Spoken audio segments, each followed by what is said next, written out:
At this time, you all know that we are in the stewardship season, and our theme for stewardship is one body, many gifts, joined by God's grace. And so we are asking different ministry leaders to come forward and to share just how important their ministry here at St. James is. And so I've asked Don Scheuerman to come forward and to share a little bit about the ministry he is involved with. Thank you, Don.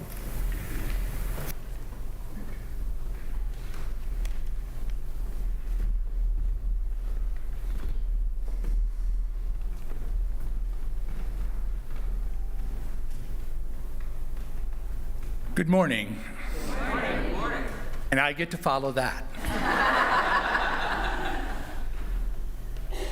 My name is Don Scheuerman, and I was baptized here at St. James, sunrise service Easter 2008, and confirmed by the bishop and that spring. And since joining the church, I've been part of many ministries. I actually got to remember that word this time, this morning at the 8 o'clock. Not so smooth. So the ministries I've had been a part of have included the property committee, the ushers when I have more than one hand, and foyers, which is one of my favorites because I like to eat. But the one I'm here for today is the Partnership for Clean Water and Education. That mission began here in St. James as parishioners gathering funds and working with an NGO, non-governmental organization in Honduras, Agua para Pueblo. For those who speak Spanish, I probably slaughtered it horribly, but it means water for the people. The program expanded then outside. It is made up of it's a 501c3 organization of St. James parishioners, former St. James parishioners who have moved on and moved away in life, but still want to be part of that mission, and then friends of that. Each year, I began in 2012. I had my children had aged out of rec league soccer, so I was no longer coaching, and I got a sharp elbow from from the parish treasurer saying, "You need to get busy." So I have made 10 such visits to Honduras as part of the water mission. So each year we raise funds, and those funds are used to basically pay for the project with our friends from APP. They do the heavy lifting. They find the village that needs water, which actually in Honduras isn't extraordinarily difficult because 81% of the rural households lack safe water. So the mission is large. There's many opportunities. They scout out the opportunity to find those water sources, and then they plan, design, and work through the permitting. There is permitting, actually, in a third world country. And they work with the landowners to get the property rights that allow the installation of the water system. One of the big things they do is they work with the village itself. The village has to form a water board consisting of a president, a vice president, and a secretary treasurer to actually run the system once it's in place. Also to be the organizer, because this is a project where the villagers do the work.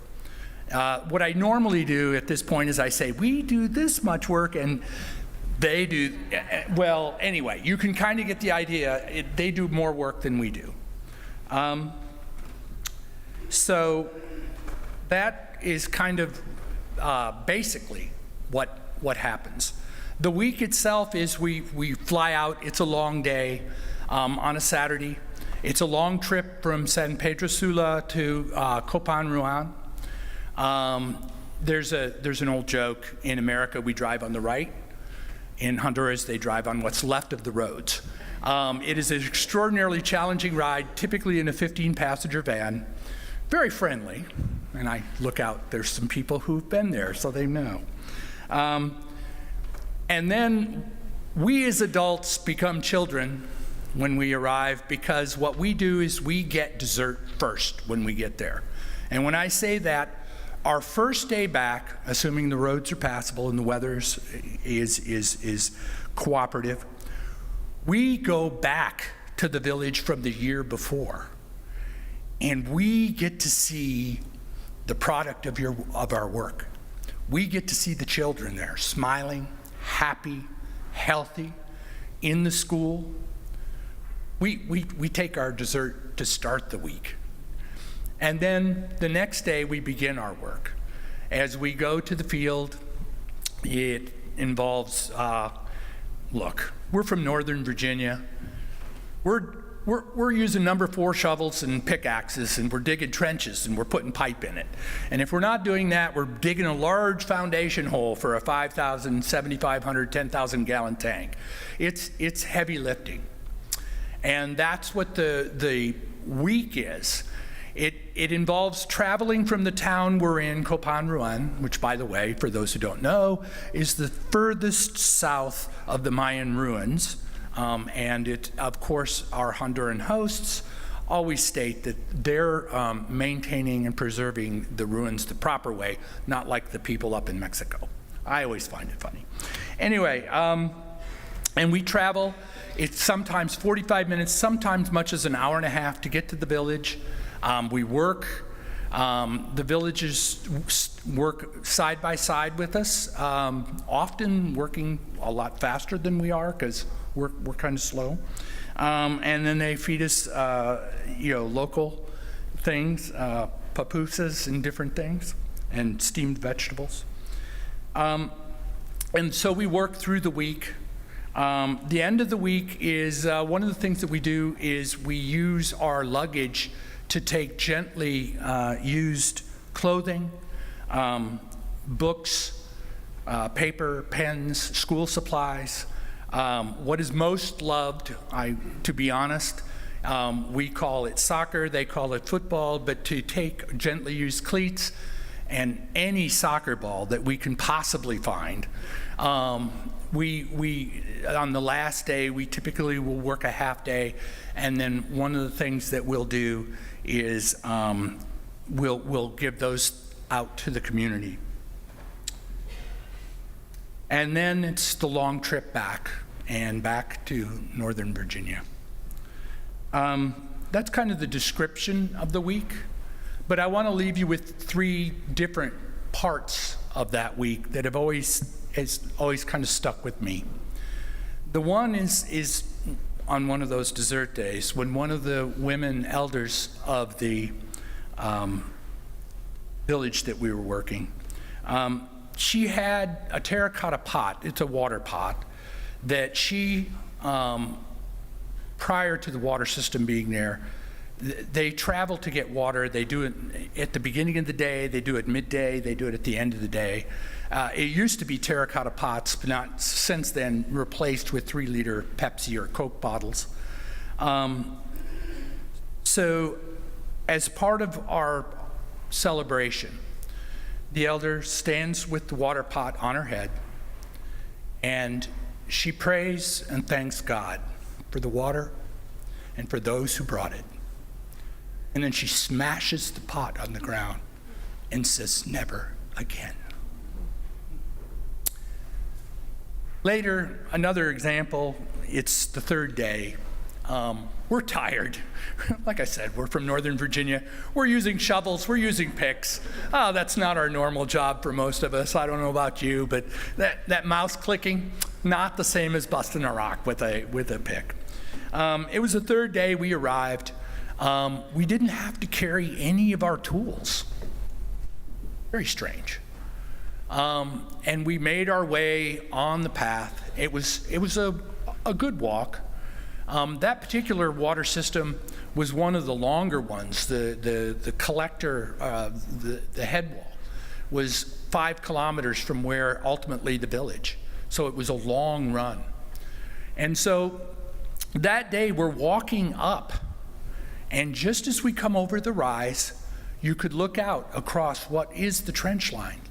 And there were 80 or more villagers, husbands and wives, they're already on the trench line.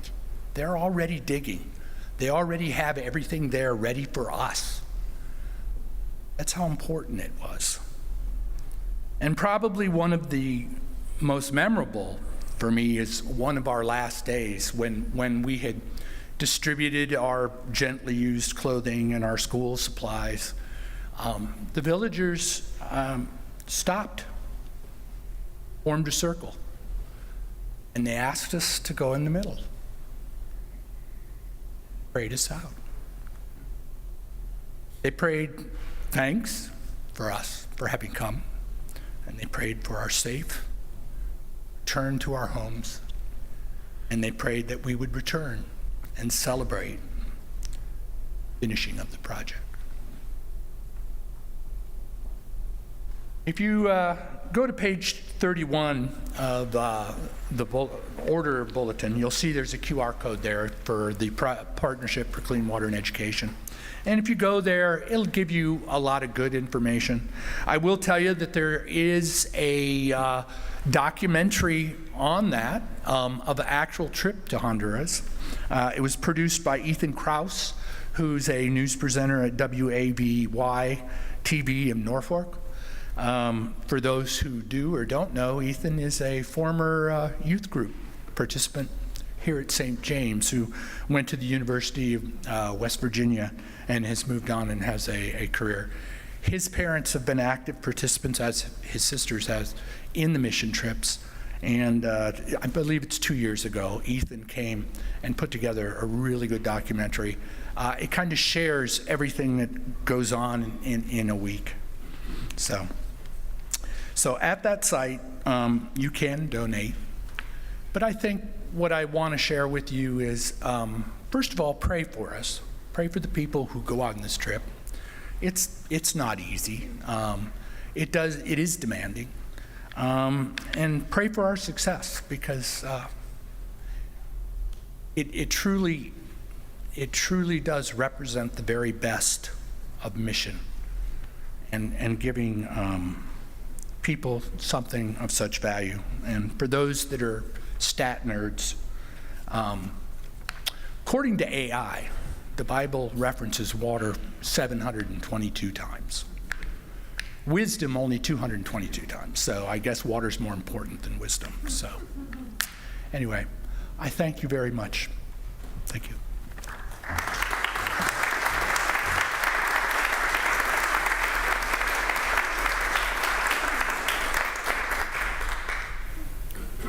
Thank you, Don, for sharing some of those inspirational stories with us. And now, as we turn our attention back to the worship of God, let us walk in love as Christ loved us and gave himself for us.